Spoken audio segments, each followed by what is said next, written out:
다 아멘. 계속해서 시편 기자는 우리의 조상들처럼 우리가 하나님을 대적하여 진 죄들을 고백하고 있습니다. 이런 죄의 회개를 통해서 시편 기자는 우리가 하나님 앞으로 나아가 하나님께서 받으시기 합당한 감사와 찬양과 영광을 함께 올려드리기를 사모하는 그런 시편 기자의 마음을 106편 시편을 통해서 우리가 함께 누리게 됩니다. 오늘 말씀을 보니까 사람들이 너무나 쉽게 하나님의 은혜, 하나님의 구원을 잊어버리는 그런 모습들을 바라보게 됩니다. 성경을 읽을 때마다 빠지는 함정이 이 사람들 어떻게 이럴 수 있을까? 나는 빼버리고 마치 나는 잘하고 있는 것처럼. 근데 저희가 주님 앞에 정말 겸손한 마음으로 나아가면 이 오늘 시편 기자가 어제 본문을 통해서 6절을 통해서 우리가 우리의 조상들처럼 범죄하여 나도 이 사람들과 별반 다름없는 우리의 연약한 모습과 우리의 죄성과 또 우리가 잠깐 한눈 팔면 교만해지고 또 잊어버리고 하나님께 주신 은혜보다는 내 눈앞에 보이는 나의 정욕을 채우는데 앞장서고 있는 우리의 모습을 바라보게 됩니다. 그래서 우리가 말씀을 읽어야 되고, 그래서 우리가 매일매일 일어나실 때마다 그 삶의 여러 가지 그 상황 속에서 우리가 예수님 부활하셨습니다. 그 부활하신 예수님 나의 주와 하나님이시라고 고백하고 선포하며 살아갈 수밖에 없는 우리의 모습을 다시 한번 확인하게 됩니다. 자, 이스라엘 백성들이요, 너무나 쉽게 잊어버립니다. 하나님께서 애굽에서 행하신 10가지 재앙, 또 홍해를 가르시면서 단순하게 그들을 안전하게 건너게 하셨을 것이 아니라 그들의 눈앞에서 그들의 원수되었던 그 애굽 병사들을 하나님께서 멸하시고 그들에게 하나님의 진노를 내리시는 것을 그들의 눈으로 보았고요. 그리고 홍해를 건넌 후에는 그들이 악기를 다 꺼내다가 하나님 앞에 찬양하고 노래하며 예배를 드렸던 것이 그렇게 오래지 않았습니다. 일주일이 채 지나지 않았는데 그들은 14절에 보니까 광야에서 욕심을 크게 내며 사막에서 하나님을 시험하였다. 이게 어떤 말씀이냐면요, 민수기 11장에 보시면 이 만나의 실증이 난 이스라엘 백성들이 고기 먹고 싶다고 하나님께 불평합니다. 이 만나가 없었다면 조금 이해가 됩니다. 만나를 먹고 있는 상황 속에서도 하나님 이제 만나의 실증이 납니다. 이거 매일매일 듣다 보니까 이거 매일 뻔한 얘기 아닙니까? 오늘도 교회 가면 부활 얘기할 거 아니에요. 오늘도 교회 가면 회개하라고 말씀하실 거 아니에요. 오늘도 교회 가면 순종하라고 말씀하실 거 아니에요. 오늘도 교회 가면 눈에 보이는 건 없지만 주님 말씀 붙잡고 인내하라고 말씀하실 거잖아요. 오늘은 좀 새로운 거 주십시오.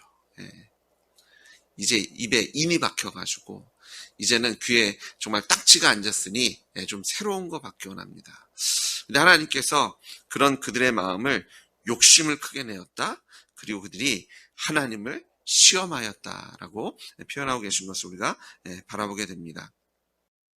그래서 하나님께서 그들에게 매출하기를 주셨지만 15절에 보니까 후반절에 그들의 영혼은 쇠약하게 하셨다. 이게 이 말씀을 묵상하면서 참 마음이 어려웠어요. 우리가 하나님께 나아가서 간절히 기도하면 하나님께 들어주실 때가 있잖아요. 그러면 이런 하나님의 인재와 하나님의 역사가 쌓이다 보면 이것이 우리에게 힘이 되어야 되는데 하나님 살아계십니다. 기쁨이 됩니다. 더 열심히 주님을 섬기고 주님께 헌신하고 또 누구보다도 먼저 아멘 할렐루야 해야 되는데 그러지 않은 경우들이 있잖아요.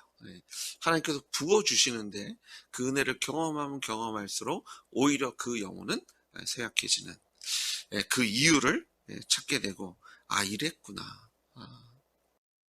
하나님의 뜻대로 구하지 아니하고 정욕으로 구했을 때 하지만 하나님께서는 또 우리를 안타깝게 여기시고 또 우리의 그런 나약함 속에서 울부짖는 것 속에서 우리의 기도에 응답하시는 듯 하지만 그것이 우리에게 덕이 되는 것이 아니라 오히려 독이 되어지는 그런 모습들을 바라보게 됩니다. 그러니까 우리가 하나님의 주권, 예수님의 부활하신 예수님이 우리의 인생의 주님이신 것, 하나님이신 것을 고백하는 것이 얼마나 중요한지, 우리가 기도할 때마다 예수님의 이름으로 기도하는 것이 얼마나 중요한지, 우리가 흔히 기도하기 전에 주여 삼창을 합니다. 그래서 생각을 해봤어요. 왜 삼창을 할까? 첫 번째로 예수님이 주님이심을 고백하고, 또 두 번째로 내가 기도할 때 주님의 뜻대로 기도하겠습니다 라고 기도하고, 세 번째로는 이게 나의 공로가 아니라 주님께서 하시는 겁니다 라고, 이렇게 주님이라고 주여 삼창하고 기도하는 것 아닐까. 그냥 3-4번이 좋아서가 아니라 우리가 좀 의미를 심어서, 우리가 그냥 입술로만 주여 주여 하는 것이 아니라 참으로 우리의 인생의 주인이, 우리가 기도할 수 있는 이유가, 또 우리가 기도의 내용의 주인은 부활하신 예수님이신 것을 믿으시는 여러분들 주의로 축복합니다.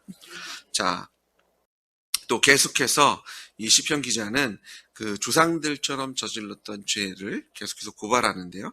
16절에 보니까 그들이 진영에서 모세와 여호수아를 거룩한 여호와의 거룩한 자 아론을 질투하여. 자, 이것은 민수기 16장에 있었던 이 고라 자손과 그리고 그 르벤 족속 중에서 다단과 아비람이 행했던 그런 반역의 모습을 이야기하고 있습니다. 민수기 16장에 보니까 모세만 사람이고 아론만 하나님의 사람이냐, 우리가 그들보다 못한 것이 무엇이냐, 우리도 하나님께 나아갈 수 있다, 우리도 제사 드릴 수 있다, 우리도 그런 거룩한 그런 제사장의 일을 할 수 있다라고 파당을 짓고 모세와 아론을 대적하게 되죠. 하나님께서는 그것을 하나님을 대적하는 것으로 받으십니다. 그랬더니 17절에 보니까 땅이 갈라져 다단을 삼키며 아비람의 당을 덮였고 불이 그들의 당에 붙으며 화염이 악인들을 살렸도다. 우리가 잘 알듯이 이 땅이 갈라져서 고라 자손을 삼키고요. 그리고 이 화롯을 가지고요, 다 분향단을 세워놓고 누구 것을 받으시냐 이렇게 했을 때 하나님께서 250명을 그 분향단에서 불이 올라와서 그들을 삼키시는 것으로 심판하시는 것을 우리가 성경을 통해서 이미 알고 있습니다.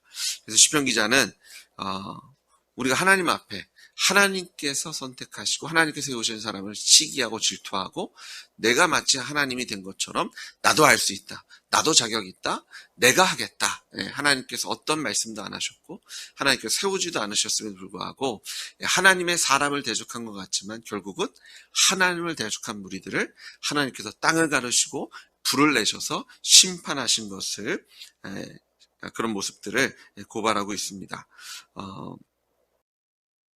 하나님께서 그날에 그 분향하던 사람들 250명을 삼켜버리셨죠. 계속해서 시편 기자가 그런 죄의 모습들을 고발하고 있는데요. 19절은 호렙에서 송아지를 만들고 부어 만든 우상을 경배하여 자기 영광을 풀 먹는 소의 형상으로 바꾸었다. 저희가 너무나 잘 아는 모세는 시내산에서 하나님의 말씀, 십계명을 받고 있는 그 와중에 산 밑에서는 금을 부어서 금 송아지를 만들어 그리고 그것을 너희를 애굽에서 인도한 하나님이다 라고 선포하면서 우상 숭배를 하고 있죠.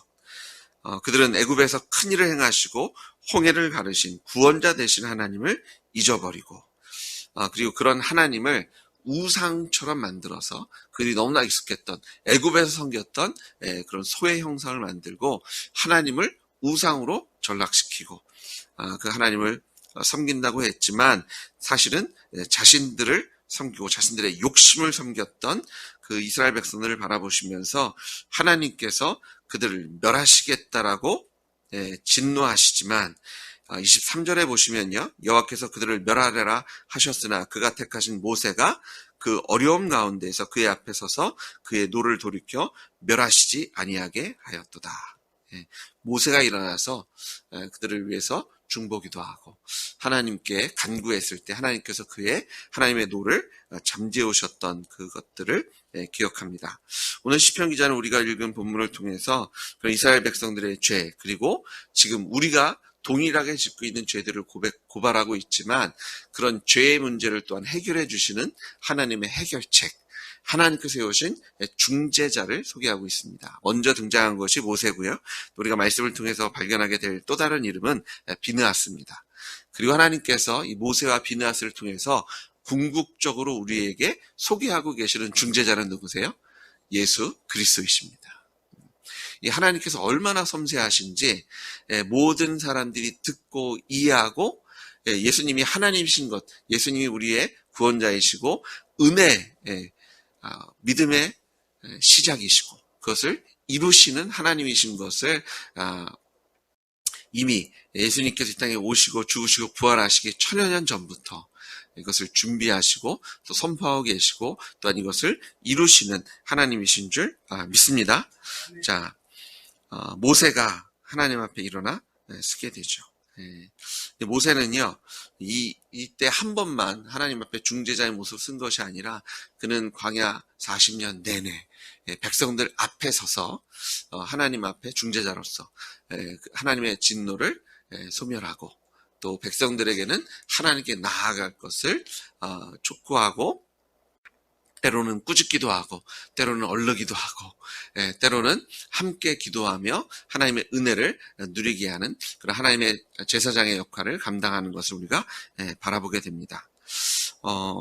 이 모세가 소중한 이유는 그가 자신의 생명을 맞바꿀 정도로 이스라엘을 사랑했다는 거죠. 하나님, 차라리 제 이름을 생명책에서 지우시고 이들을 구원해 주십시오. 이것이 모세의 고백이었고 또 예수님께서 동일한 예수님께서 생명을 주심으로 우리에게 영생을 허락해 주신 줄 믿습니다. 이런 모세의 고백이 어떻게 나올 수 있을까요? 한 사람이 성령께서 역사하시고 하나님께서 작정하시고 예수님의 그 십자가 부활의 사건을 미리 보여주시기로 작정하셨기 때문에 모세를 택하셔서 오늘 읽은 본문에 보니까 택하신 자잖아요. 모세를 통해서 예수님의 모습을 우리에게 보여주신 줄 믿습니다. 자, 여러 가지 사건들 중에서 하나님께서 이스라엘을 멸하시기로 작정하신 또 다른 사건이 있는데요. 언제냐면 24절에 보니까 그들이 그 기쁨의 땅을 멸시하며 그 말씀을 믿지 아니하고 이게 어떤 사건이냐면 이제 가나안 땅에 진군해야 됩니다. 그런데 정탐꾼들이 갔다 오더니 우리는 그들에게 메뚜기입니다. 우리는 밥입니다. 그들에게 밥일 뿐입니다. 성곽도 너무 견고하고 거기 거인들이 있어서 우리는 들어가면 죽습니다. 하나님 말씀하신 것처럼 적과 꿀이 흐르는 좋은 땅이지만 우린 거기 들어가면 죽습니다. 하나님의 말씀을 믿지 아니하고 하나님께서 기쁨으로 주시겠다는 그 땅을 멸시했을 때 하나님께서는 또 그들을 멸하시겠다라고. 그래서 25절 26절 쭉 보니까 장막에서 원망하며 여호와의 음성을 듣지 아니하였다. 멸시하고 믿지 않고 원망하고 듣지 않는. 그랬더니 하나님께서 손을 들어 그들에게 명세하시기를 그들이 광야에 엎드러지게 하겠고 또 그들의 후손을 뭇 백성이 엎드러뜨리며 여러 나라로 흩어지게 하리라 하셨도다. 하나님께서 또 멸하시기로 작정하셨더니 모세가 또 그 중간에 중재자로 등장해서 하나님의 진노를 다른 곳으로 돌리고 중재의 모습으로 쓰는 것을 보게 되고요. 또 다른 죄를 또 계속해서 고발하고 있는데요. 28절에서는 그들이 또 부울의 바알과 연합하여 죽은 자에게 제사한 음식을 먹어서 그 행위로 주를 경노하게 함으로써 재앙이 그들 중에 크게 유행하였도다. 이건 민수기 25장에 등장하는 이스라엘 백성이 시딤에 이르게 됩니다. 그곳에 모압 사람들이 있었는데요. 그들이 모압 여자들과 음행을 저지르고 그 모압 땅에서 이루어지는 우상 숭배에 동참하게 됩니다. 단순히 그것을 방관한 것이 아니라 그곳에 함께 참여해서 여기 보니까 단어를 연합이란 단어를 썼어요. 연합, 하나됨. 자, 이스라엘 백성이 계속해서 하나님께서 행하시는 일을 잊습니다. 이 잊었다라는 것은요, 사실 기억의 문제가 아닙니다. 이것은 관계성의 문제입니다.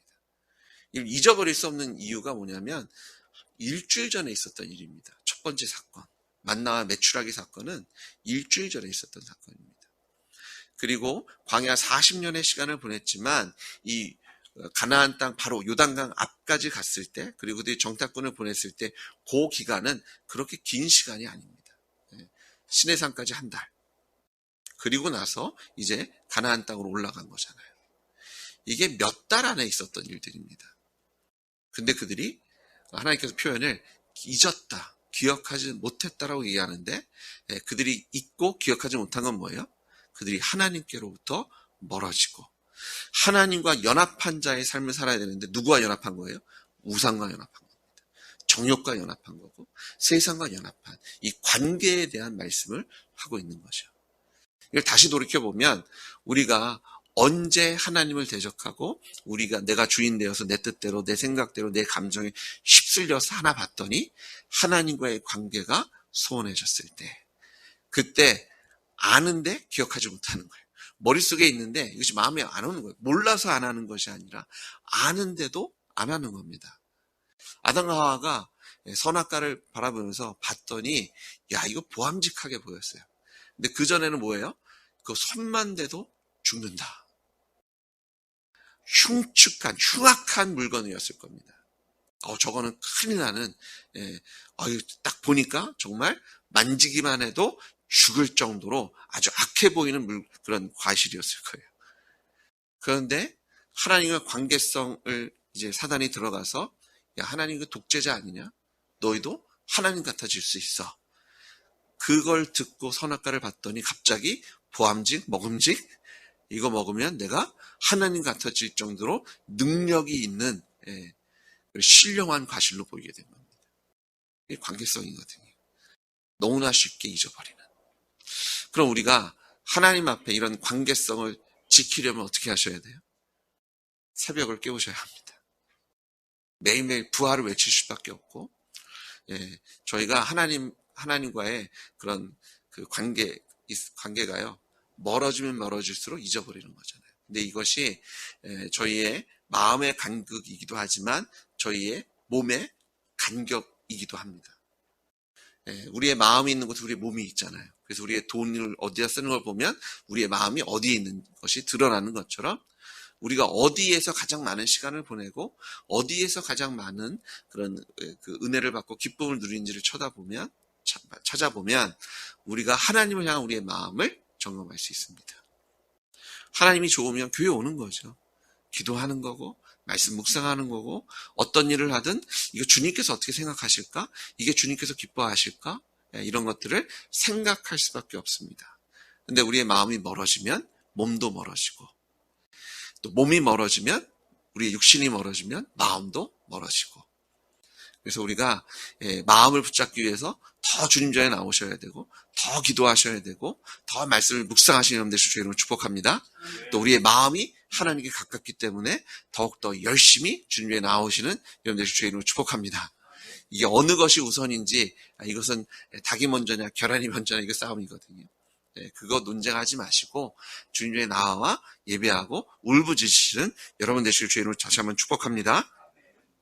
자, 그들이 바알과 연합하였더니요, 민수기 25장에 보시면 모세는 재판관들을 명령해서 우상 숭배에 가담한 자들을 다 죽이라고 명령합니다.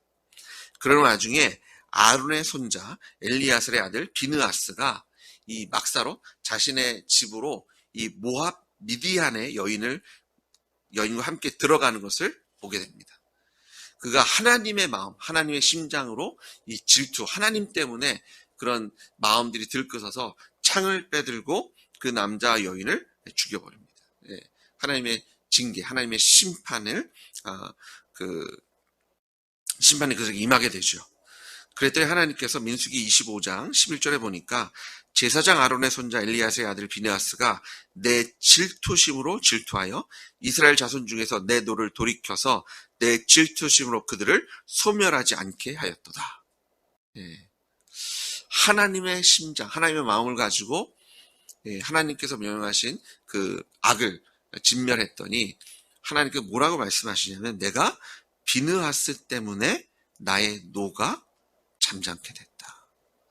그래서 시편 기자는 30절에 그때 비느하스가 일어나서 중재하니 이에 재앙이 그쳤도다라고 선포하고 있는 것을 우리가 바라보게 됩니다. 모세와 비느하스.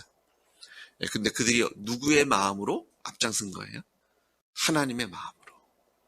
모세가 하나님 제가 40년을 이렇게 했는데 그 40년 다 날려버리라고요.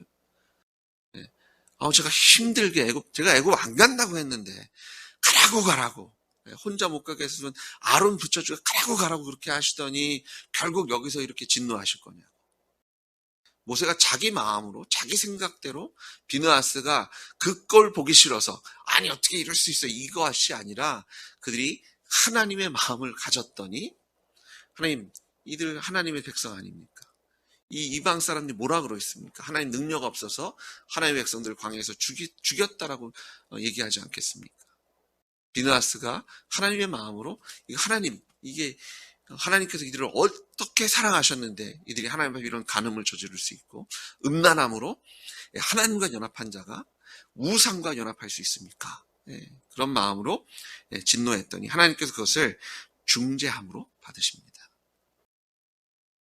너무나 쉽게 하나님을 잊어버린 이스라엘 백성들, 그런 가운데 하나님과 택하신 모세와 또 비느하스가 하나님의 마음으로 그 죄를 소멸하고 자신들이 먼저 희생하고 앞장섰을 때 하나님의 노는 잠잠게 되고 이스라엘의 죄는 하나님께서 씻으시며 그들을 회개의 자리로 인도하시는 하나님의 손길을 바라보게 되고요. 오늘 우리는 모세와 비느하스를 통해서 예수 그리스도의 모습을 다시 한번 확인하게 된 줄 믿습니다. 히브리서 4장 15절에 보니까 우리에게 있는 대제사장은 우리의 연약함을 동정하지 못하실 리가 아니요 모든 일에 우리와 똑같이 시험을 받으신 이로되 죄는 없으시니. 자, 예수님이 더 좋은 것은요, 모세와 비느하스는 그림자일 수밖에 없었던 이유. 하지만 예수님은 온전하신 우리의 대제사장이 되신 걸 보게 되면, 자, 비느하스와 모세는 사람이었지만 예수님의 마음을 가지고 하나님의 마음으로 중재자 역할을 감당합니다. 그런데 예수님은 반대십니다. 하나님이신데 누구의 마음을 헤아리세요? 사람의 연약함을 헤아리십니다. 이게 너무나 큰 차이가 있어요. 하나님이 사람의 연약함을 불쌍히 여기셔서 사람이 되셔서 우리의 죄를 대신에 죽어주시고 중재해 주신, 모세와 비느하스는 대신 죽어줄 수가 없어요. 모세가 일어나서 재판관들을 일으켜서 우상 숭배한들을 쳐 죽여라. 하나님의 진노가 하나님의 죄에 대한 삭이 치러질 수밖에 없는데 예수님은 그것을 대신 피 흘려 죽어주심으로 우리의 죄를 다 소멸하시고 예수님의 이름으로 우리에게 구원과 은혜의 자리에 서게 하신 줄 믿습니다. 우리의 연약함을 누구보다도 잘 아시기 때문에 우리의 죄를 대신해 죽어주신 예수님, 그리고 부활하셔서 우리의 생명이 되어주셨고 잊어버리지 않도록 성령으로 우리를 채우셔서 예레미야 말씀처럼 그들의 마음에 기록하여 나는 그들의 하나님이 되고 그들은 내 백성이 될 것이다. 영원한 언약을 맺어주시고 그것을 확인해 주신 예수님을 찬양합니다. 오늘 우리의 중재자 되시는 예수님을 붙잡으시고 부활하신 예수님을 붙잡으시고 잊어버릴 일 이제 없습니다. 하나님과 멀어질 일 없습니다. 우리가 부활하신 예수님을 붙잡을 때 우리는 하나님과 영원한 언약을 맺은 자이고 오늘도 주님께 나아갈 수 있으며 우리가 주님께 나아갈 때는요, 주님께서 우리의 손 맞잡고 주님께서 우리에게 응답하시고 주님께서 우리를 세우시고 또 주님께서 승리의 자리를 우리 인도해 주실 줄 믿습니다. 같이 기도하시겠습니다. 주님 아버지 감사합니다. 오늘 우리의 영원한 대제사장 되신 예수 그리스도를 의지하며 주님 앞에 나아갑니다. 하나님, 우리가 이제는 잊을래야 잊을 수 없고 떨어질래야 떨어질 수 없는 영원한 언약을 맺은 하나님의 자녀이며 하나님의 백성이 예수님께 흘리신 보혈의 피로 부활하신 그 하나님의 능력과 사랑으로 이루어진 것을 선포합니다. 아버지 하나님, 우리가 더욱더 주님께 가까이 나아가겠습니다. 주님을 찾겠습니다. 주님을 사랑하겠습니다. 주님 앞에 순종의 자리에 서겠사오니 주님 말씀하신 것처럼 나의 하나님은 이 땅을 창조하시고 주관하신 부활하신 예수님이시고 나는 주님의 백성이오니 우리의 삶을 책임져 주실 줄 믿습니다. 우리의 기도에 응답하실 줄 믿습니다. 우리의 부족함을, 우리의 연약함을 강건케 하시고 채워주실 줄 믿습니다. 아버지, 특별히 오랜 기간 동안 아버지 간절한 심령으로 주님 앞에 나온 주의 거룩한 백성들을 오늘 주님께서 받으시고 기뻐하시고 성령으로 역사하시고 하나님의 인자와 섭리로 채워주실 줄 믿습니다. 예수님의 이름으로 기도드렸습니다. 아멘.